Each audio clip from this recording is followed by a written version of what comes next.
El president de la Diputació de Barcelona, Salvador Esteve, va visitar el divendres 31 de gener diversos indrets del Parc Natural de Sant Llorenç del Munt i l'Obac, seguint el seu compromís de conèixer de prop tots els espais naturals gestionats per la corporació. En aquesta visita, Salvador Esteve va voler refermar el compromís de la Diputació en la defensa i preservació del territori mitjançant el treball que realitza en el conjunt de la xarxa de parcs naturals. Salvador Esteve va fer la visita al Parc Natural de Sant Llorenç del Munt i l'Obac acompanyat dels diputats adjunts d'Espais Naturals, Andreu Carreras, i de Medi Ambient, Mercè Rius, el diputat de Benestar Social, Salut Pública i Consum, Josep Oliva, la diputada d'Educació, Igualtat i Ciutadania i alcaldessa de Matadepera, Mireia Solsona, i els alcaldes de Sant Llorenç Savall, Castellar del Vallès, Mura, Rellinars, Vacarisses, Talamanca i el Pont de Vilomara i Rocafort. Esteve va iniciar el recorregut al Marquet de les Roques, finca situada a la Vall d'Horta, al municipi de Sant Llorenç Savall. Comprèn diverses edificacions, com la Casa Senyorial, que va ser la casa d'estiueig del poeta Joan Oliver, Pere IV, a més de la masoveria i coberts, horts i vinyes. S'hi estan fent obres de rehabilitació i projectant la reforma interior.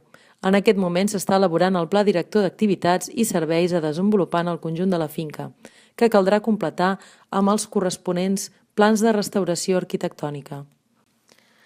Esteve va visitar el casal de Matadepera per conèixer el paper d'aquest equipament en la història del parc. Va ser el primer centre d'informació als seus inicis. En aquest punt, el president de la Diputació va recordar la seva relació amb el parc, assenyalant que aquest és un territori que coneix des de fa molts anys, com un record de joventut, i es va preguntar qui no ha pujat alguna vegada a la Mola. Precisament el Parc Natural de Sant Llorenç del Munt i l'Obac és un dels que tenen més visitants, ja que més de 100.000 persones pugen anualment a la Mola i més de 30.000 al Montcau. Bé, jo crec que la gent tingui interès de visitar els parcs, en principi és bo. Hem de mirar d'anar-ho regulant, que es faci amb respecte, que es faci amb consideració a la natura, però jo crec que també des dels parcs ja es fa una feina perquè la gent que els ve a visitar tingui cura de tot aquest espai tan fantàstic que tenim. Per tant, els parcs també ajuden a que la gent miri amb respecte la nostra natura.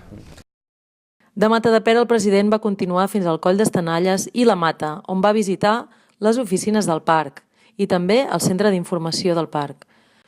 A continuació es va desplaçar fins al Coll d'Eres per conèixer el projecte de restauració de l'entorn del Montcau, inclòs en el conveni de col·laboració entre la Diputació de Barcelona i l'Obra Social La Caixa per a la conservació dels espais naturals. Finalment, Salvador Esteve va anar fins a Mura i Talamanca, on va visitar el Museu Virtual de la Guerra de Successió 1702-1714. En aquest mateix indret va tenir lloc una de les batalles importants de la contesa amb l'exèrcit borbònic, com és la Batalla de Talamanca.